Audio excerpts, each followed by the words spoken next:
de connaissance et de crainte de Dieu. En réalité d'alors, oh oui, c'est toi, souffle du Dieu vivant.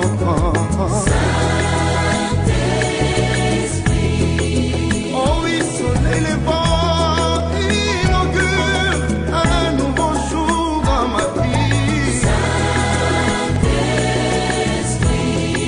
Oh oui, amène-moi dans la profondeur et remplis-moi de ton onction. Oh oui, Esprit de Dieu, je voudrais devenir un torrent. Oh oui, un torrent. Dont les eaux couleront à jamais. Saint-Esprit, Saint-Esprit, inonde mon cœur. Bien-aimés, bonjour. Je suis le pasteur Pujol Catherine, assise encore là devant vous, dans le cadre de notre émission La Bible ouverte. Je crois qu'aujourd'hui, je n'ai pas eu un grand retard, donc voilà, bien-aimés, je suis là. Nous allons continuer avec notre enseignement, tout en sachant que cette émission est une émission qui nous amène à connaître la Bible, à l'apprécier, parce que moi je vous explique selon les révélations que moi j'ai eues, selon les enseignements que j'ai eus, et ensuite que cela ne vous empêche pas de relire, parce qu'en plus de ce que moi je vous donne, vous aurez encore d'autres révélations. Le Saint-Esprit est toujours partant pour ceux qui le cherchent. Donc, bien aimé, et il y a une chose que vous devez savoir, c'est que ça parle essentiellement de la Genèse à l'Apocalypse. Alors, ne vous dites pas que vous avez regardé un enseignement et que c'est bon. Non. Quel que soit le titre que l'on donne, ne vous focalisez pas là-dessus. Les enseignements se suivent de toute manière. Nous allons donc ouvrir nos têtes et nous allons invoquer le Saint-Esprit. Nous sommes en prière. Dieu, le Saint-Esprit, nous t'invoquons, nous t'adorons, nous te louons. Toi, le seul et l'unique véritable Dieu. Viens et prends ta première place, oh Dieu, le Saint-Esprit. C'est toi qui as cette lourde tâche de vivre avec nous. C'est toi qui nous enseignes. C'est toi qui prends du Père pour nous le faire savoir. C'est toi qui es là pour tout. Tout ce qui concerne Dieu, c'est toi qui nous enseigne. Nous te disons de prendre ta première place. Parle à travers ma bouche, que je ne parle pas moi-même, que ce soit toi qui prêche. Dieu, le Saint-Esprit, touche les cœurs de ceux-là qui sont connectés, qui veulent écouter les enseignements. Sois au contrôle concernant leur vie et ajoute tous les jours d'autres personnes pour aimer et apprécier ta parole. Nous te disons merci. Prends donc ta première place et sois avec nous pendant ces quelques moments que nous allons passer ensemble. Nous ne deviendrons jamais assez. Nous t'adorons, nous te louons, toi le seul et l'unique. Merci Dieu le Saint-Esprit. Amen. Et c'est au nom de Jésus-Christ que j'ai prié. Amen. Donc, bien-aimés, je vous redonne encore mon numéro de téléphone, qui est le 697 09 92 35. Je répète encore, le 697 09 92 35. C'est mon numéro de WhatsApp. Si vous voulez me contacter par WhatsApp, c'est ce numéro-là. Mais c'est une tablette. Alors, sachez, bien aimé, que si vous voulez m'appeler, vous allez dépenser de l'argent parce que le temps de mettre des écouteurs, le temps de... ça va vous perdre de l'argent. Alors, je vous donne un autre numéro si vous voulez m'appeler, qui est le 693 78 75 73. Je répète encore, 693 78 75 73. Ça, c'est le numéro où vous pouvez m'avoir facilement. C'est un téléphone normal. Et si vous êtes hors du pays, hors du Cameroun, alors faites le 00237 devant et vous allez m'avoir. Je serai enchantée de vous écouter. Si vous avez des préoccupations, si vous avez des questions posées par rapport aux enseignements que je donne, voilà, je vous donne l'occasion de m'appeler. Donc alors, bien aimés, voilà, nous avons commencé la première partie de la circoncision hier. Nous allons continuer encore aujourd'hui et je ne crois pas que nous allons la finir aujourd'hui. Je crois que nous allons finir demain. Parce que je n'aime plus faire des enseignements qui sont longs. Ça vous fatigue. Il faut que vous puissiez écouter et avoir juste le temps d'écouter et puis de méditer. Et au lieu de passer du temps à écouter. Là. Voilà, donc entre la présentation et après l'enseignement plus la conclusion, il y a quand même, je n'aimerais pas que ça dure énormément. Voilà, donc bien aimé, je vais continuer avec l'enseignement. Un petit instant, s'il vous plaît.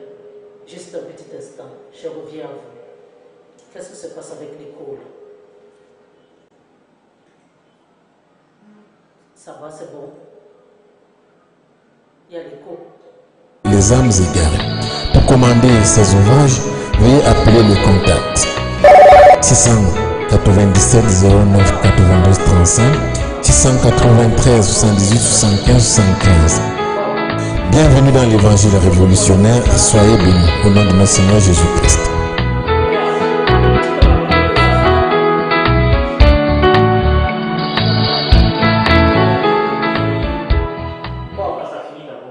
Oui, c'est bon. C'est bon, non? Hein? Oui, allô? Bon, voilà, excusez-moi. Alors, donc, on va continuer avec l'enseignement sur la circoncision, bien aimé. Excusez-nous, vous savez, c'est des problèmes techniques et nous ne sommes pas des experts. Je ne suis qu'une servante de l'Éternel qui essaye de vous enseigner. Nous ne maîtrisons pas toute la technologie, donc soyez simplement indulgents et patients. Alors, j'ai commencé par vous dire hier que la circoncision, c'est une alliance. C'est quelque chose, regardez comment Dieu a fait. Dieu a commencé avec le changement de nom. Il a mis l'être divine dans le nom d'Abraham. Normalement, pour la venue d'Isaac, il fallait aussi que la lettre divine soit dans le nom de Sarai.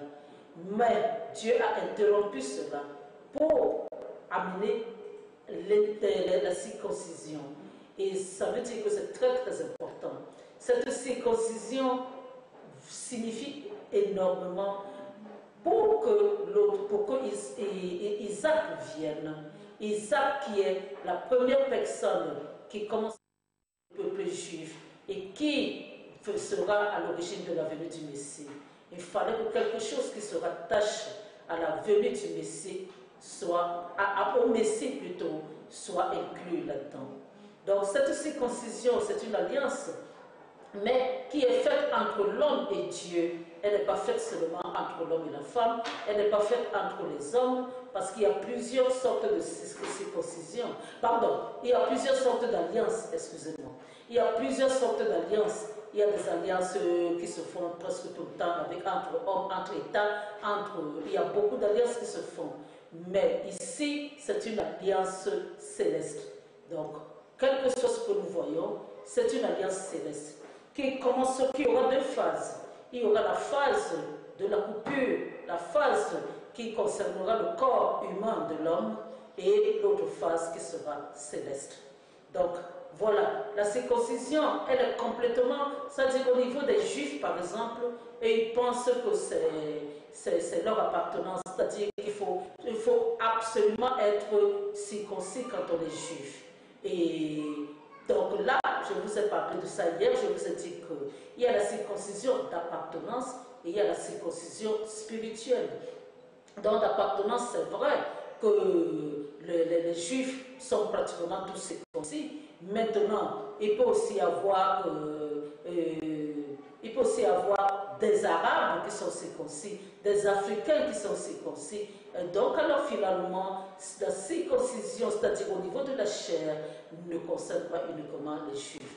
Mais là, comme c'était quelqu'un pour la création juif que Dieu avait appelé, pour la création du peuple juif que Dieu avait appelé, donc alors ça a été à l'origine pratiqué chez les Juifs. Chez Abraham, qui n'était pas juif à l'origine, et plus Ismaël, qui n'était n'étaient pas juifs aussi, et après maintenant, ça a continué avec le peuple juif. Voilà comment ça se passe. Donc, bien aimé, cette alliance qui, au lieu que ce soit des accords entre humains, tu me donnes ceci, moi je te donne cela, tu me protèges, tu fais ceci, en cas de problème c'est toi, si j'ai besoin de faire de grandes choses, c'est moi d'abord, ce n'est pas d'autres personnes, et c'est tout comme ça se passe entre États, par exemple. Ici, il ne s'agit pas de ça, parce qu'avec les choses de Dieu, c'est toujours différent. Alors, je vous ai parlé, et encore hier, je reviens là-dessus, je vous dis que cette circoncision, c'est une alliance. Ça symbolise une alliance. Une alliance qui va se matérialiser par la coupure, par une coupure. Et on dit qu'on enlève l'escroissance de la peau. L'escroissance, parce que normalement le sexe de l'homme, c'est une escroissance. Donc on enlève la peau et nous on va voir simplement le côté enlèvement de la peau en croyant que c'est peut-être pour d'autres personnes qui font ça sans savoir même sans connaître le côté spirituel. Ils vont se dire qu'on enlève cette peau pour faire propre, pour que ce soit propre, je vous ai dit ça hier, pour ne pas attraper des maladies ou pour que ce soit propre, que le sexe de l'homme soit propre. Bon, ça c'est leur raison là-bas. Mais nous sommes dans le raisonnement spirituel. Donc normalement, Dieu a demandé qu'on enlève, qu'on coupe une partie de l'escroissance, qu'on coupe, parce que ça symbolise bien aimé Jésus qui a été rejeté. Jésus qui a été rejeté, et on verra ça. On peut même voir ça maintenant dans Ésaïe 53.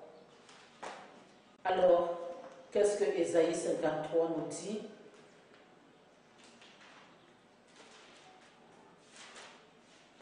Ésaïe 53, voilà, j'y suis, au verset 3.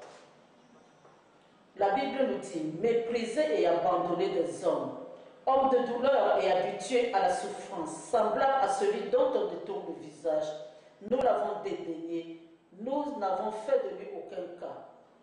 Voilà. Cependant, ce sont nos souffrances qu'il a portées, ce sont nos douleurs c'est de nos douleurs qu'il s'est chargé, et nous l'avons considéré comme puni, frappé de Dieu et humilié. En fait, de toute manière, qu'est-ce que Dieu nous montre à travers Ésaïe 53, qui est très très important si vous voulez connaître la vie de Jésus, avant même qu'il ne vienne au monde. Voici le chapitre, enfin, le chapitre de Ésaïe qui nous montre sa venue et comment il sera. Parce que là, on nous parle de quelqu'un qui n'était pas encore né. Alors, donc, bien aimé, il faut savoir que l'escroissance enlevée, retranchée, ôtée, préfigurait déjà la venue de Jésus. La venue de Jésus et la manière dont il allait être. Donc il allait être rejeté, il allait être déchiré, il allait être retranché. Voilà, donc alors, voilà, c'est à peu près de ça dont il s'agit ici. Et l'alliance par la circoncision, c'est quelque chose qui se dévoile. C'est quelque chose qui se dévoile. Nous parlons ici, il y a un dévoilement. Il y a un dévoilement, c'est-à-dire qu'à un certain moment, le peuple juif devra reconnaître, parce qu'il y a beaucoup aujourd'hui qui ne reconnaissent pas Jésus comme le Messie. Il faut faire attention à cela. Il ne faut pas simplement vous borner, il faut focaliser sur le fait que c'est des Juifs, c'est le peuple de Dieu. Et il y a là-dedans, bien aimé, beaucoup de personnes qui ne reconnaissent pas Jésus comme Seigneur et Sauveur. Donc, alors, vous qui imitez, vous qui voulez simplement porter même les vêtements, être comme des Juifs, il faut savoir, bien aimé, c'est vrai qu'il y a des Juifs chrétiens, mais ils ne sont pas nombreux. La majorité des Juifs se comportent comme les pharisiens se comportaient. Donc quand on n'a pas de discernement, bien aimé, c'est difficile, c'est difficile. On peut se retrouver en train de chavirer sans le vouloir, parce qu'on est seulement focalisé sur le fait que ce sont des Juifs. C'est vrai que Dieu a commencé avec eux. C'est vrai que c'était un signe aussi pour eux d'appartenance. Nous le reconnaissons. Parce que juifs chrétiens ou pas juifs chrétiens, c'est une appartenance. Pratiquement tous sont circoncis. Pratiquement tous. Donc on peut accepter cela comme un signe d'appartenance. Mais tout en sachant que c'est des choses spirituelles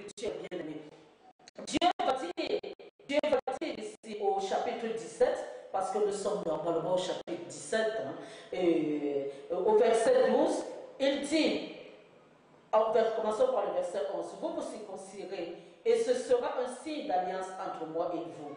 À l'âge de 8 jours, tout mâle parmi vous sera circoncis selon vos générations, qu'il soit né dans la maison ou qu'il soit acquis à prix d'argent. Donc, bien aimé, le problème n'est pas, le problème, ce que je voulais ressortir là, ou vous faire remarquer, c'est 8 jours. Et quand on voit 8, bien aimé, le chiffre 8 nous amène dans le côté éternel. C'est ça qui nous amène dans le côté spirituel de Dieu. C'est ça qui nous fait sortir de la partie charnelle pour nous amener au côté spirituel. Le 8, prenons le 8, couchons-le. C'est le symbole, si vous avez été à l'école, c'est le symbole de l'éternité, le 8 couché. Donc, alors c'est à partir de là qu'on voit le côté éternité là-dedans. Je vous ai dit que si normalement quelqu'un ne fait pas cela, ça ne peut pas, ça dit son endurcissement au niveau de son cœur ne peut pas être ôté. Donc il faut qu'il y ait une coupure. Il faut qu'il y ait une coupure. Donc, bien aimé, maintenant, à partir du moment où nous disons qu'il faut qu'il y ait une coupure, alors, donc ça nous ramène simplement au côté charnel. Mais comment est-ce que le côté spirituel rentre là-dedans? C'est de là maintenant que c'est là maintenant qu'on c'est cette partie-là qu'on va aborder.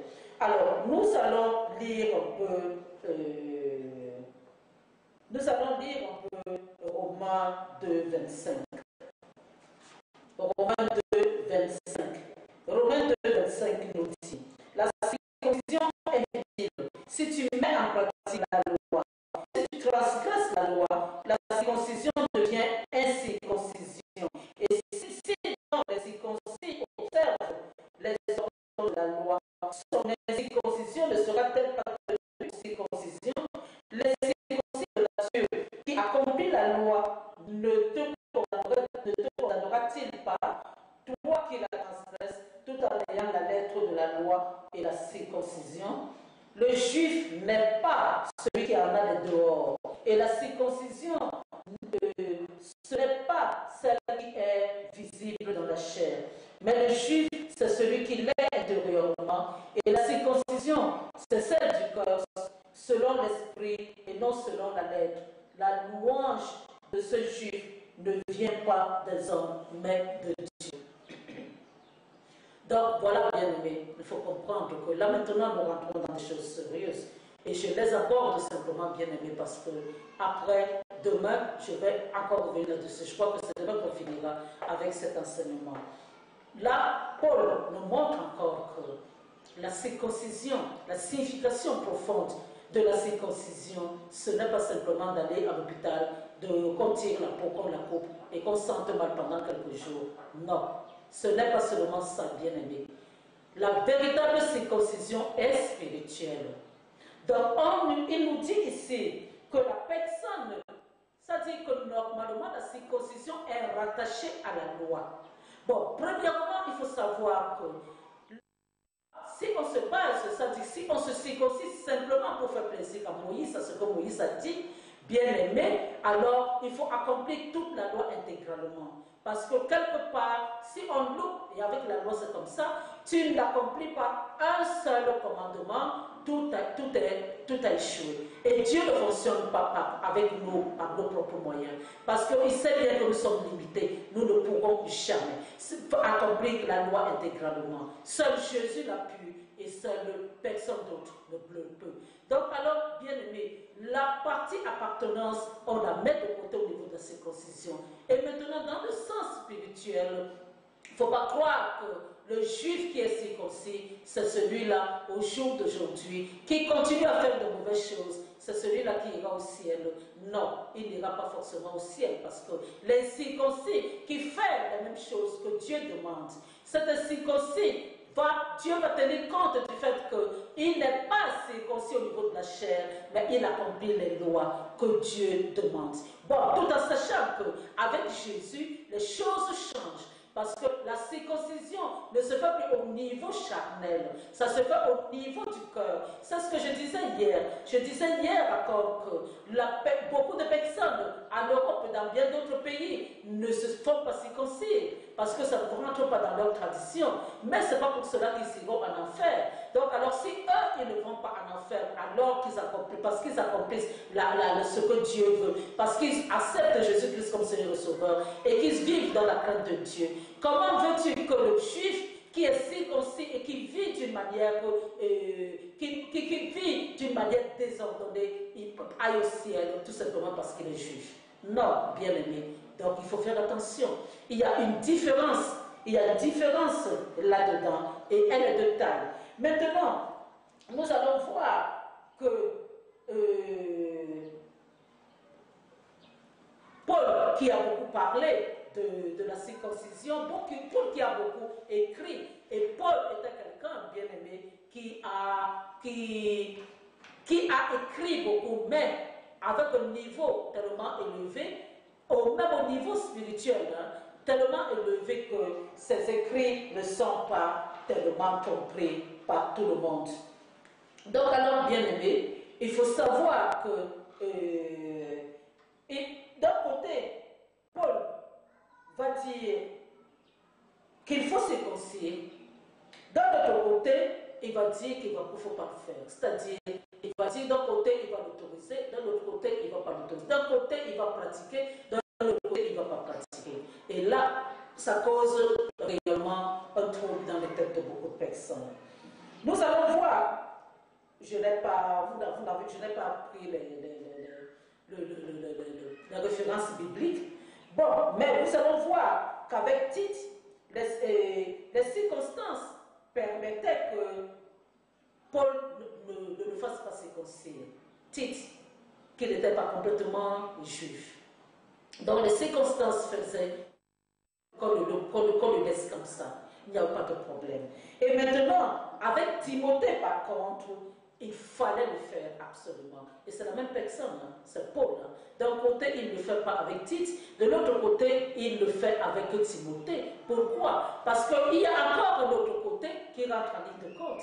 C'est que si quelqu'un, parce qu'il y a beaucoup qui aiment beaucoup les juifs, qui portent les chapeaux, qui judaïsent, comme on dit, beaucoup de judaïsants, c'est-à-dire que normalement, ceux-là qui ne savent pas où se trouvent les limites, si quelqu'un veut aller vivre en Israël, par exemple, et qu'il veut aussi pratiquer un certain nombre de choses chez les Juifs, bien aimé, ce serait conseillé pour lui d'être circoncis, pour qu'il ne soit pas rejeté. Mais si ce n'est pas important, s'il ne vit pas là-bas, et si là où il vit, même s'il va à l'église, même s'il pratique Dieu, et que ce n'est pas vraiment important pour lui de se faire circoncire, alors, bien aimé, il n'est pas obligé de le faire. C'est ce que Paul essaie de nous faire comprendre ici. C'est ce que Paul essaie de nous faire comprendre. Nous allons maintenant revenir sur ce que Jésus lui-même a dit. Jésus dit au verset, dans le livre de Jean, chapitre 7, verset 22. Jean 7, 22. Alors, Jésus dit, Moïse vous a donné la circoncision, non qu'elle vienne de Moïse, car elle vient de patriarche, et vous circoncisez un homme le jour du sabbat. Si un homme reçoit la circoncision le jour du sabbat, afin que la loi de Moïse ne soit pas violée, pourquoi vous irritez-vous contre moi de ce que j'ai guéri un homme tout entier le jour du sabbat? Ne jugez pas selon l'apparence, mais jugez selon la justice. Ne jugez pas selon l'apparence, bien-aimé. L'apparence ne sert à rien. Sois circoncis comme tu veux.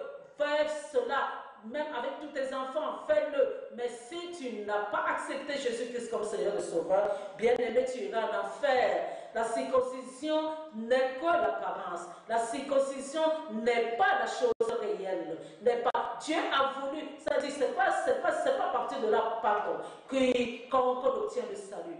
Dieu a voulu cela comme alliance. Et maintenant, l'alliance a commencé dans la chair pour se terminer avec Jésus spirituellement. Parce qu'on verra ça demain, que la circoncision, Dieu Dieu, Jésus nous demande la circoncision du cœur. Si notre cœur n'est pas circoncis, bien aimé, et alors, ça ne veut pas dire que vous irez dans un hôpital, on va ouvrir votre poitrine, sortir le cœur, couper une partie. Non, parce que tout cela est spirituel.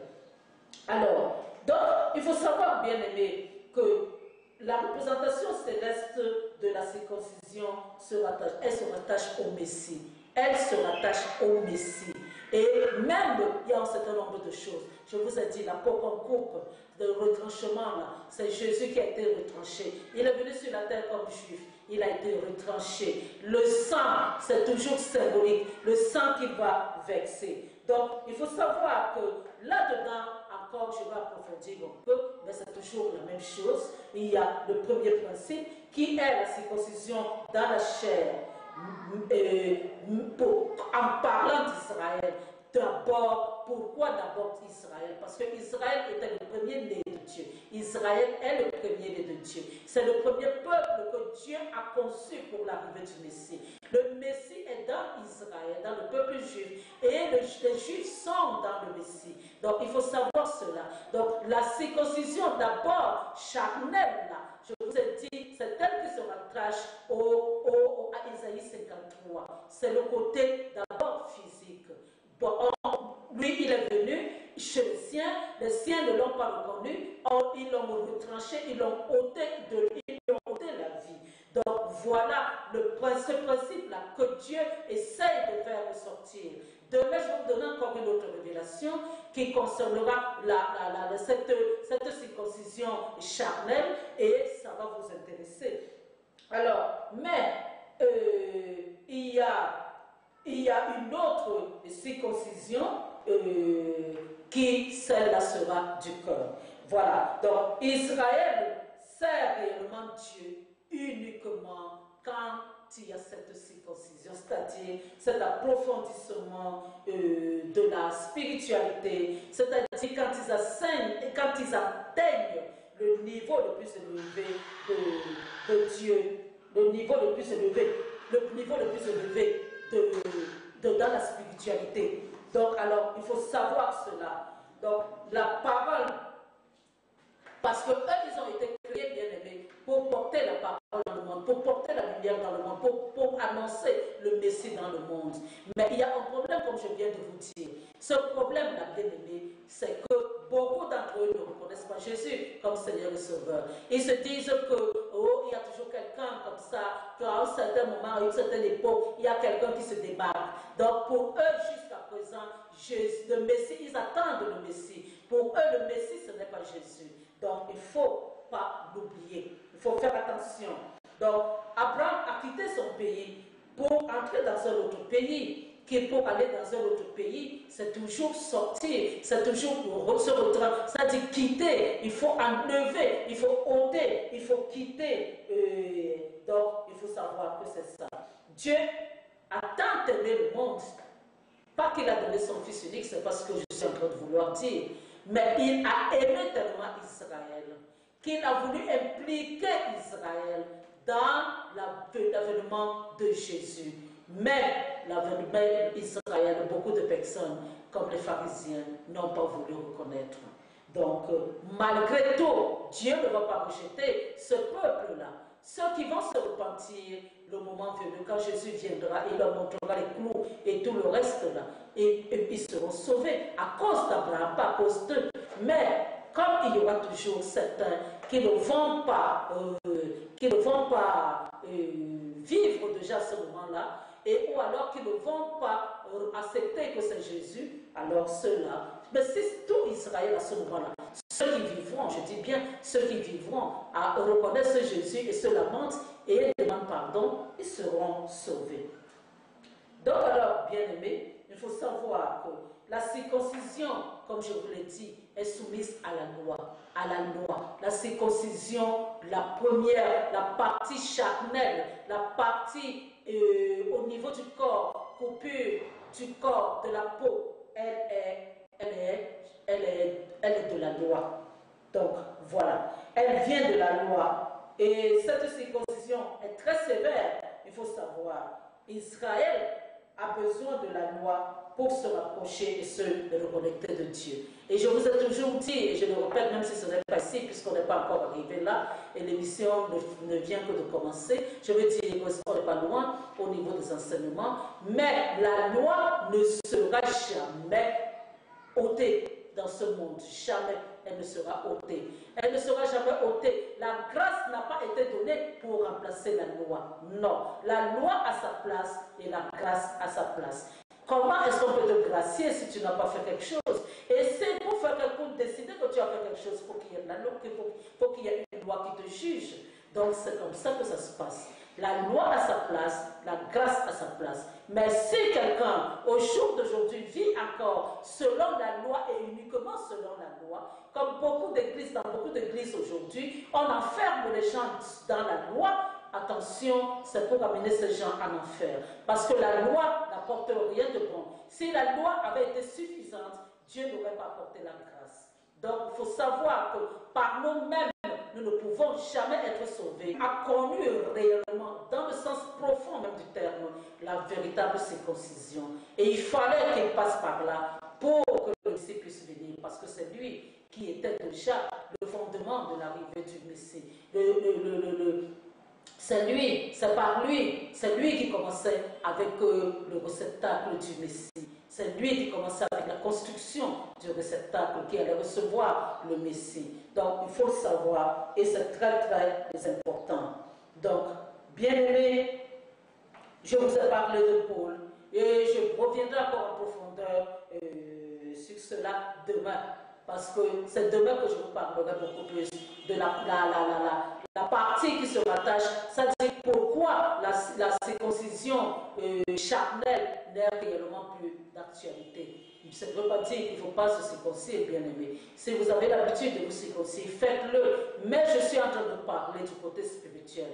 Pourquoi Jésus est venu changer les choses et il a dit que c'est la circoncision du cœur qui est importante. Donc, Israël est dans le Messie, comme je vous ai dit, et le Messie est en Israël, mais il ne faut pas remettre la loi en question. La loi de Moïse a été valable, elle est toujours valable, mais il ne faut pas vivre sous la loi en permanence.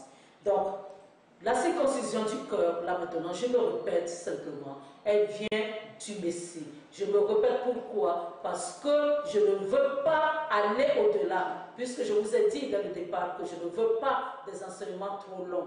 Donc je ne veux pas aller trop au-delà, je veux m'arrêter à cette partie et m'attaquer à la partie du Nouveau Testament demain. Donc, mais nous ne remettons donc pas, bien aimés, sous la loi de Moïse. Sinon, alors, si Jésus n'a rien fait, la venue de Jésus sur la terre n'a servi à rien. La foi en le Messie et tout ce à quoi la foi en le Messie, bien aimé, est la seule chose à laquelle nous devons nous accrocher. C'est celle-là qui est d'actualité, c'est celle-là qui est notre partage, c'est celle-là. C'est ce que Jésus a dit qui est bon pour nous. C'est ce qui est écrit dans le Nouveau Testament qui est bon pour nous. Ne nous rattachons pas aux choses anciennes. Laissons les Juifs continuer avec leur appartenance, mais ne croyons pas que c'est tellement important. Tu peux être circoncis et aller en enfer. D'ailleurs, beaucoup de personnes qui iront en enfer seront circoncis. Prenons même simplement l'exemple du Cameroun. Tous ceux-là, comme on circoncis les enfants, les garçons ici, tous ceux-là qui iront en enfer au Cameroun, je veux dire, après ceux du Cameroun qui iront en enfer, c'est des gens qui seront circoncis. Donc alors, il faut savoir que lorsque le temps sera arrivé et les Juifs verront qu'ils avaient tout faux. Donc pour vous qui essayez, bien aimés, de judaïser, il faut savoir qu'il y a une limite. Vous pouvez aller en enfer pour rien. Ne vous focalisez pas sur les Juifs. Les Juifs, bien aimés, même quand on regarde les enseignements, même quand on écoute, même quand on lit, même quand, bien aimé, si vous n'avez pas le discernement, ils vont vous amener en enfer. Parce que beaucoup de ceux-là qui sont même connus, bien aimés, ne reconnaissent pas Jésus-Christ comme Seigneur et Sauveur. Alors, il faut faire attention. Il faut faire attention, bien aimé. Il faut faire attention. Ne restez pas là à judaïser pour rien. Nous allons faire une petite pause avant que je ne finisse avec cet enseignement. Voilà, à tout à l'heure.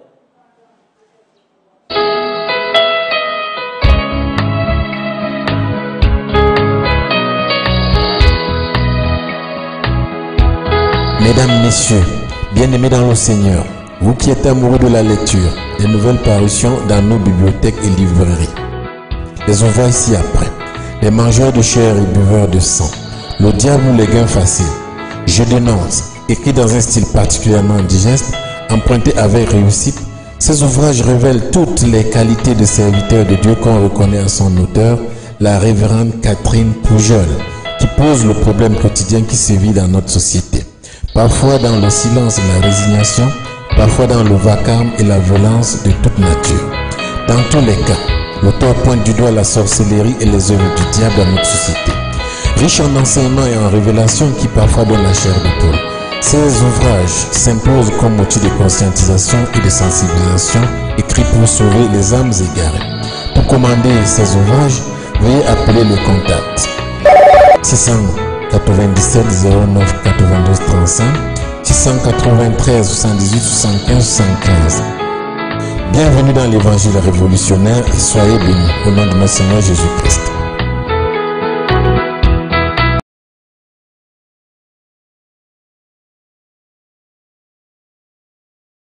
Simplement à ce que je disais tout à l'heure, je vais encore lire Colossiens 2 au verset 10, Colossiens 2 verset 10, qui nous dit: vous avez tout pleinement en lui, qui est le chef de toute domination et de toute autorité. Et c'est en lui que vous avez été circoncis, d'une circoncision que la main n'a pas faite, mais de la circoncision de Christ, qui consiste dans le dépouillement du corps et de la chair. Donc alors, il faut savoir, bien aimé, que là encore, Jésus nous fait savoir, enfin Paul nous fait savoir que la circoncision qui est importante pour nous chrétiens aujourd'hui, ce n'est pas la circoncision de la chair, puisque nous avons été circoncis avec Jésus, par Jésus-Christ, et ce n'est plus le corps, ce n'est plus la marque qui est sur le corps qui est importante. Nous, c'est en lui que nous avons été circoncis, d'une circoncision que la main n'a pas faite. Donc, bien aimé, c'est la circoncision en Christ qui est importante. Toutes les autres choses n'étaient que l'ombre des choses à venir. Et je précise bien que pour les Juifs, ça, c'est une autre alliance qui commence avec eux, qui se perpétue vers nous, mais avec des petits changements. Mais pour eux, de toute manière, la circoncision est une appartenance à un peuple. Donc c'est une reconnaissance d'appartenance. Et nous devons savoir que c'est très important pour eux. C'est important pour eux. Et ils peuvent le faire, ils peuvent continuer. Je vous dis alors de judaïser, si vous voulez, mais avec modération. N'embrassez pas complètement le peuple juif, ou c'est même pas une religion, au départ, c'est devenu une religion aujourd'hui, mais au départ, ce n'était pas une religion. N'embrassez pas cela en croyant que c'est la meilleure. Parce que là, quelque part, vous allez vous tromper. Parce que c'est vraiment le peuple de Dieu. Ils sont sur cette terre parce que Dieu les a voulu que ce peuple soit formé. Mais à côté, à l'intérieur, il y a des gens avec une philosophie, avec une mentalité qui peuvent vous amener en enfer. Donc alors, il faut faire attention. Il faut toujours demander l'esprit de discernement à Dieu. Il faut toujours lui demander l'esprit de discernement. Le moment est alors arrivé pour moi parce que là, pour aujourd'hui, sinon je vais attaquer mon enseignement de demain. Et je n'aurai pas grand-chose à vous dire demain. Et ce n'est pas bon. Donc le moment est arrivé alors pour moi de vous demander où est-ce que vous voulez passer votre éternité, bien-aimé. Où voulez-vous passer votre éternité? Voulez-vous la passer au ciel ou voulez-vous la passer en enfer? Parce que cette terre, bien-aimée, va finir. Elle sera détruite. Les cieux que nous voyons seront détruits. Il y aura une nouvelle terre. Il y aura